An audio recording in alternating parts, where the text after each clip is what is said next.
3. శ్రావణ మాసంలో శివయ్యకు జంట పాములను సమర్పిస్తే ఏమి జరుగుతుందో తెలుసుకుందాం. కాలసర్ప దోషంతో ఇబ్బంది పడుతున్నారా?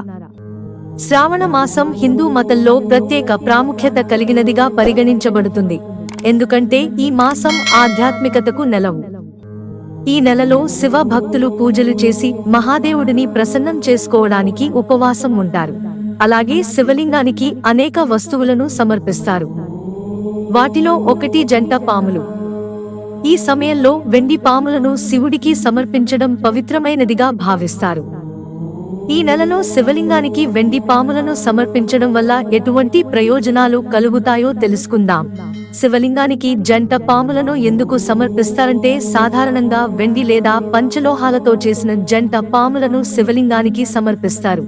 దీనిని నాగ పంచమి లేదా మాస శివరాత్రి వంటి శుభ సందర్భాలలో సమర్పిస్తే చాలా ఫలవంతమైనదిగా పరిగణించబడుతుంది. అయితే శ్రావణ మాసంలో ఏ రోజుననైనా శివుడికి వెండి జత పాములను సమర్పించడం చాలా పవిత్రమైనదిగా పరిగణించబడుతుంది. మత విశ్వాసం ప్రకారం శ్రావణ మాసంలో శివుడికి వెండి జంట పాములను సమర్పించడం వల్ల కాల సర్ప దోషం నుంచి ఉపశమనం లభిస్తుంది. సిరి సంపదలతో పాటు సుఖ సంతోషాలు లభిస్తాయి. అందుకనే శ్రావణ మాసంలో శివలింగానికి వెండి పాముల జతను సమర్పిస్తే శివుని ఆశీర్వాదం పొందడానికి, ప్రతికూల శక్తిని తొలగించడానికి ఒక సులభమైన మార్గంగా పరిగణించబడుతుంది. శివయ్యకు జంట సర్పాలను ఎలా సమర్పించాలి?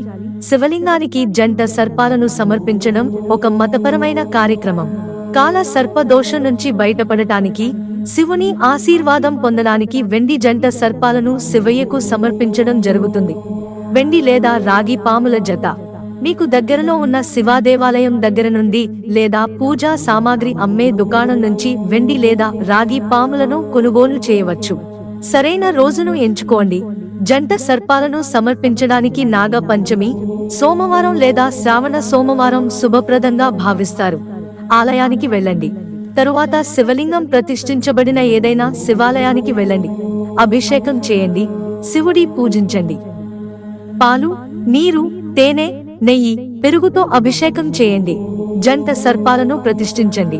దీని తరువాత శివలింగం దగ్గర మీరు తీసుకుని వెళ్లిన జంట సర్పాలను అత్యంత భక్తితో సమర్పించండి.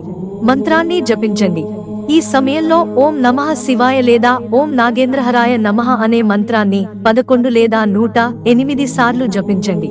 మిత్రులారా, ఛానల్ సబ్స్క్రైబ్ చేసుకోవడం మర్చిపోకండి. ధన్యవాదాలు.